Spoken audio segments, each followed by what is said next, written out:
Have you ever stopped to wonder how people wiped in the bitter cold of winter, long before soft rolls of toilet paper existed? Imagine yourself in a time when the world was icy, harsh, and merciless. When every trip outside in the freezing dark was an ordeal, how would you clean yourself in such conditions? Today we're stepping back through the centuries into that uncomfortable, unspoken, and surprisingly fascinating corner of human survival, the story of wiping in cold winters. Close your eyes for a moment and picture it. Snow blankets the earth, turning the world into a shimmering sheet of silver under the pale moonlight. The wind howls through wooden shutters of a drafty hut. Inside, the air is smoky from the fire, but it barely takes the edge off the frost that creeps in through every crack. Now imagine the sudden, familiar urge to relieve yourself. In the 21st century, we barely give it a thought, but in the frozen winters of history, this moment was a trial, a test of resilience and ingenuity. Step outside with me into the medieval countryside, where peasants lived in small cottages of mud and timber. There is no indoor plumbing here, no cozy bathroom with warm running water. Instead, you trudge toward the outhouse, or, if you were poor, perhaps just behind the barn or to the edge of the woods. The snow crunches under your feet, and your breath hangs in the air like smoke. The cold bites through your clothes, stinging your skin. By the time you squat, you are trembling, not only from the exposure, but from the knowledge of what comes next. Wiping. For wiping in the depths of winter was not a matter of comfort, but of survival. Leaves that might have sufficed in the summer months are long gone, their brittle skeletons buried beneath thick layers of ice. Moss that once offered softness is now frozen stiff, useless, and sharp as brittle glass. Instead, people reached for what the cold offered them: sticks, straw, tufts of hay, even handfuls of snow. Yes, snow. Cold, wet, biting snow. Imagine pressing that against your bare skin while the air already threatens to freeze you solid. The shock alone would send a shiver racing down your spine. But snow had its advantages. It was plentiful, and unlike straw or sticks, it left you cleaner. Some historians even suggest that snow became the preferred winter wiping material in northern regions, a natural cleanser provided by the elements. Yet, the sensation must have been unforgettable. The icy sting, the numbness that followed. The strange, paradoxical relief of using the very substance that froze your fingers and toes. For a moment, the cold served a purpose, leaving you fresh if not entirely comfortable. Not everyone had snow, though. In harsher environments where it fell sparingly, people relied on what they had stored up for the season. Bundles of straw or dried corn husks were common, pictures sitting there in the dead of night, clutching a brittle husk between numb fingers, the rough fibers scraping against you. It was better than nothing, but far from gentle. In villages where livestock fed through the winter, hay was plentiful, and so it became the tool of necessity.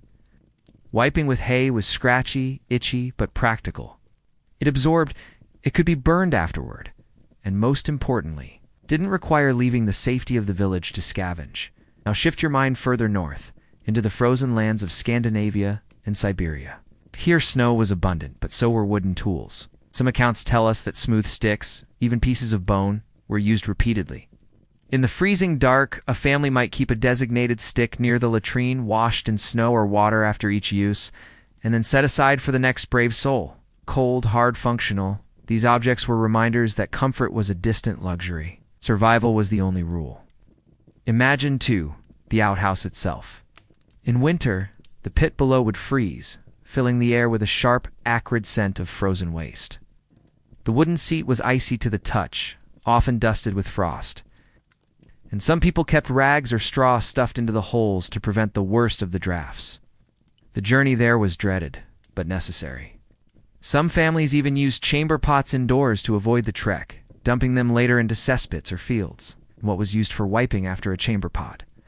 Rags, old cloths, sometimes torn from worn-out garments, reused until they fell apart. In winter, these cloths often froze stiff between uses, like boards of ice, and had to be thawed by the fire before they could be handled. But what about the wealthy? Nobles, kings, and queens certainly didn't crouch in the snow with handfuls of hay. In castles and manor houses, stone privies jutted from the walls, their chutes dropping waste into the icy air below. Even in these places, wiping in winter was no luxury. Linen rags might be used, or wool scraps, or moss stored from warmer months. Wealth allowed for softer fabrics, but not even riches could keep the cold at bay. Rags too would freeze if left out, and servants were tasked with cleaning them. The indignity was spread across all classes. Cold winters did not discriminate. Move now across the ocean into the snowy winters of early America. Settlers living in log cabins faced the same dilemmas as their European counterparts. Corn husks were a favorite, stored in baskets beside the outhouse. In the bitter cold, these husks would stiffen, turning brittle, and sometimes had to be warmed near the hearth before use. If snow was plentiful, it was often the cleaner and more effective choice, though one that left children shrieking at the icy sting. Diaries and frontier tales record both the misery and humor of these moments, a reminder that the challenge of winter wiping was shared by many cultures across centuries. Consider the far north, the Inuit peoples living in Arctic landscapes. Here, the world was frozen most of the year, and snow was the natural cleanser. But they also relied on mosses and lichen, carefully gathered and dried. Even in this frozen desert, people adapted with remarkable ingenuity. Their resilience shows us that no matter the environment, wiping was never left to chance. It was always solved, because it had to be. Let's pause for a moment to think about the sensation itself. Imagine holding snow in your bare hands for too long. Your skin stings, then numbs, then burns again as feeling returns. Now imagine that, not on your hands, but on the most sensitive parts of your body. It was a shock, a punishment, and yet also a strange kind of relief. The cold may have even numbed the discomfort, leaving people cleaner and fresher than scratchy straw ever could. But the memory of it, unforgettable. There is also a darker layer to this history. In times of war, soldiers marching through frozen landscapes faced the same needs. Accounts from Napoleon's army in Russia describe men using whatever they could find: snow, rags torn from uniforms, scraps of paper while huddled in the biting wind. The cold did not pause for battle. It humbled everyone, even the mightiest armies. And what of the humor? Human beings, no matter how difficult their lives, always find ways to laugh at the absurd. Imagine peasants sharing stories in smoky taverns about the misery of wiping with snow, or children daring each other to be the first to use the outhouse in the freezing dark. The misery was universal, but so was the laughter. It was one of the few ways to make the unbearable bearable. So, let us step back now from the freezing outhouses, the brittle straw, the icy snow pressed against skin. Let us return to our modern comforts, where bathrooms are warm and stocked with soft rolls of paper. And let us pause, just for a moment, to marvel at the resilience of those who came before us.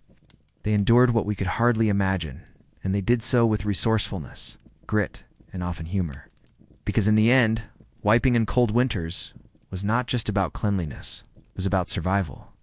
It was about making do with what the earth offered, no matter how harsh. And it was about the unbreakable human spirit, one that found a way to endure even in the most private, most vulnerable moments of life. So the next time you sit in comfort, remember the snow, the straw, the sticks.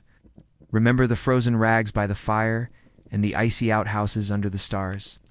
Remember that history is not just battles and kings, but also the quiet, humbling details of daily life.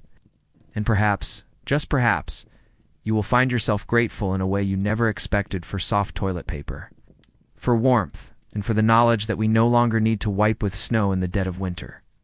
This was not just a story about wiping. It was a story about humanity.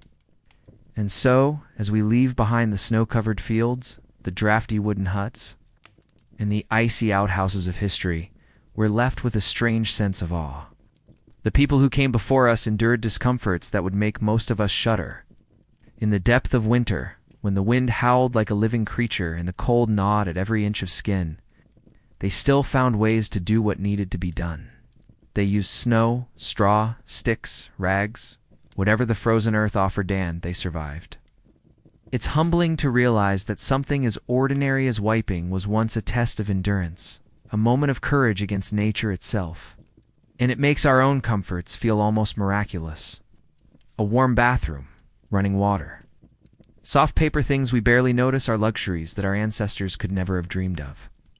So the next time you step into your bathroom on a cold morning, take a moment to be grateful.